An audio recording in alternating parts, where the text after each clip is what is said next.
પહેલા તો જય માતાજી બરોબર કે દરેક સમાજના જે માણસો અહીંયા આવ્યા છે વિડીયોના માધ્યમથી બરોબર કે જે આ જોઈ રહ્યા છે પ્રોગ્રામ બધાને પહેલાં જય માતાજી અને દરેક સમાજને જય માતાજી બરોબર. હું કોઈ સમાજને ટાર્ગેટ નહીં કરતો, આપણે બધાને મળીને ઓનું આપણે નિરાકરણ લાવવાનું છે.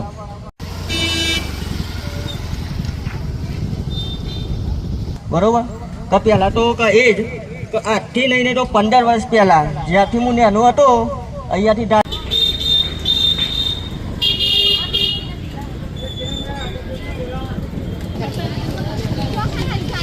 અહીંયાથી ધારીશના જો એટલી ફર હું આ વડી દર્શન કરવા આવતો હતો માતાજીના મંદિરે. મારું ફોવાનું ઘર થાય ત્યાં એ વખતની વાત કરવા જો તો આખો વડ આખો અલગ જ હતો અને અત્યારની આખી પરિસ્થિતિ આખીની અલગ જ છે બરોબર.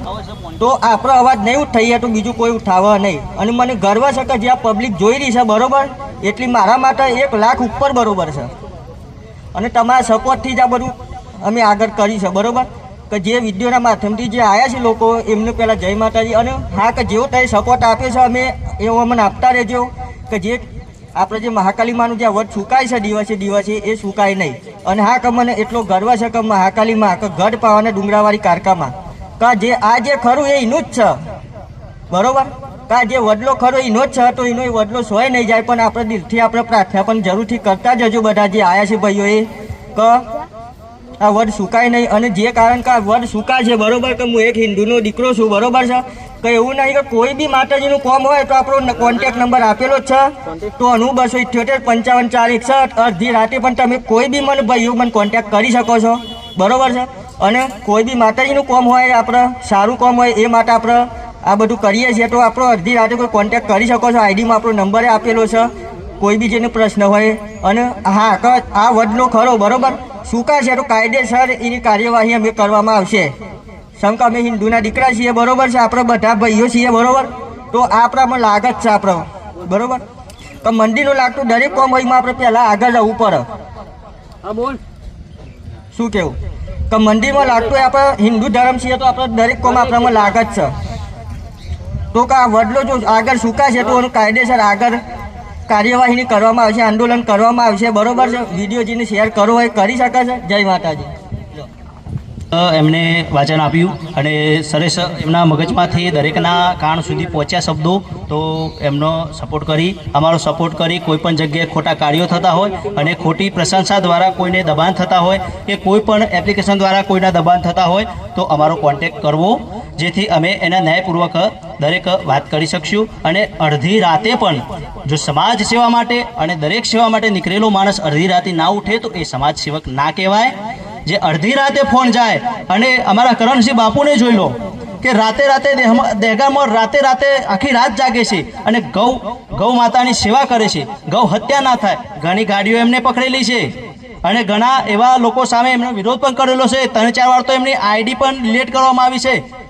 બોલો, એક આ ગૌ માતાનો એક રક્ષક માણસ છે, રાતે જાગીને એનો રક્ષા કરે છે. ખરેખર આવા યોદ્ધાઓની જરૂર છે ને આવા યોદ્ધાઓ આપણને મળ્યા છે.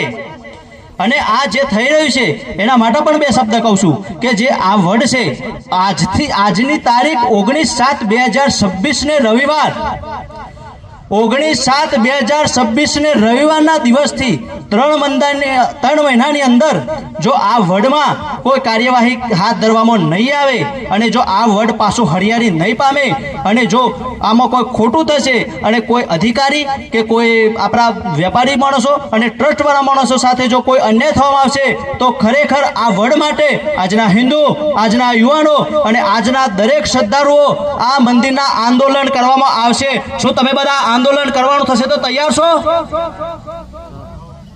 તો આ આંદોલન પણ કરી શકશું. જે આપણને અહીંયા વારંવાર દબાવવામાં આવે છે એના માટે ખુલીને બોલવું જોઈએ. અને આ બોલશું તો કહેવતમાં કહ્યું છે કે બોલે ચાય બોલે એના બોર વેચાય ને ના બોલે ને તો સાબરીમાં લઈને સાંજે ઘેર જાય. આ બોલે એના બોર વેચાય એવી વાતો છે. તો અહીંયા આપણે વાત કરી કે બોલે એના બોર વેચાય અને ના બોલે એને સાંભળીને સાંજે ઘેર જાય, એના બોર્ડ ખરાબ થઈ જાય, એને લાવેલો વેપાર એનો વેપાર જે છે એ નષ્ટ થઈ જાય. એટલા માટે આપણે નહીં બોલીએ તો આનું નહીં થાય અને આ ધરોહર નષ્ટ થઈ જાય છે. આજે તલોદ, પ્રોતિજ અને દહેગામની ધરોહર હું વારંવાર કહું છું, આ ત્રીજી ચોથી વાર કીધું, કેમ કે મારા અંદર પડ્યું છે, દરેકના અંદર પડ્યું છે, દરેક યુવાના અંદર પડ્યું છે, દરેક મિત્રના અંદર પડ્યું છે, દરેક સંવેદનના અંદર પડ્યું છે. તો ખરેખર આજે નહીં તો ક્યારે નહીં. અને આપણે એક ક્ષત્રિય છીએ, આનું આંદોલન કરવામાં આવશે. અને માતાજી માટે બરોબર, કદાચ આ માતાજીએ આપણના સમાજ માટે અને આપણા જૂના ઇતિહાસ માટે જો પોતાનો એક ખપ્પર લઈ અસુરોનો નાશ કર્યો છે, તો ખરેખર આ માતાજીના માટે અમારા એક ક્ષત્રિય અને હિન્દુ તરીકે જો અહીંયા કંથારપુરા વડ સાથે છેતરપિંડી કરવામાં આવશે અને કંથારપુરા વડમાં કોઈ અનધિકારી કરવામાં આવશે, તો ખરેખર અમે ક્ષત્રિય છીએ, અડધી રાતે આવીને ઊભા રહીશું. અને જો અડધી રાતે અમારું કામ નહીં થાય તો એક ક્ષત્રિયનો દીકરો અને ક્ષત્રિયના દીકરો સાથે અહીંયા ગમે તે કામ કરવામાં થશે, એક સમય માટે પોતાનો જીવ પણ અર્પણ કરવામાં આવશે ને, તો અમે આ મહાકાળી માતા માટે પોતાનો જીવ પણ અર્પણ કરવા માટે તૈયાર છીએ. તો આજના યુવાનો આ વાત સાંભળી અને આ મારો એક અવાજ સાંભળી આજના યુવાઓ એક થાવ અને આ થતી ભ્રષ્ટાચારી અને થતા સરકારના ખોટા પ્રોજેક્ટો અને થતે આપણા માતાજીના મંદિરમાં જે આપણું ગર્વ જઈ રહ્યું છે અને બહારના લોકો આ યાર રાજ કરશે, ત્યારે ખબર પડશે કે અંગ્રેજો શું હતા, અંગ્રેજોનું શાસન શું હતું. અત્યારે ખ્યાલ નહીં આવે. અત્યારે કોઈ કહે કે ભાઈ બે લોકો કરે છે તો કરવા દો, આપણે શું લેવા દેવા.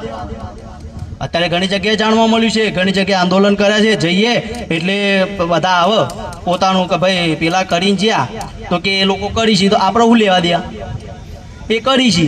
પણ એ લેવા દેવા જ્યારે આપણા અહીંયા બન્યું નથી, હજુ આપણે અહીંયા કોઈના સાથે બન્યું નથી.